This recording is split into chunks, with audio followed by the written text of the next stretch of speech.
एक जंगल में एक हाथी और एक बकरी रहते थे। दोनों बहुत पक्के दोस्त थे।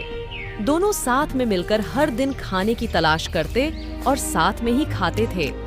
एक दिन दोनों खाने की तलाश में अपने जंगल से बहुत दूर निकल गए। वहां उन्हें एक तालाब दिखाई दिया।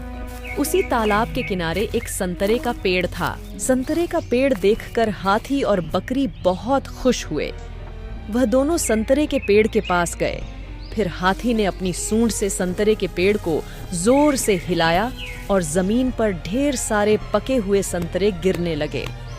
बकरी जल्दी जल्दी गिरे हुए संतरे को इकट्ठा करने लगी।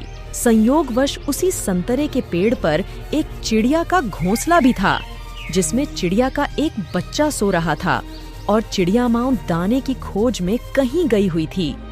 संतरे का पेड़ जोर से हिलाने के कारण चिड़िया का बच्चा घोंसले से बाहर तालाब में गिर पड़ा और डूबने लगा। चिड़िया के बच्चे को डूबता हुआ देखकर उसे बचाने के लिए बकरी तालाब में कूद गई, लेकिन बकरी को तैरना नहीं आता था।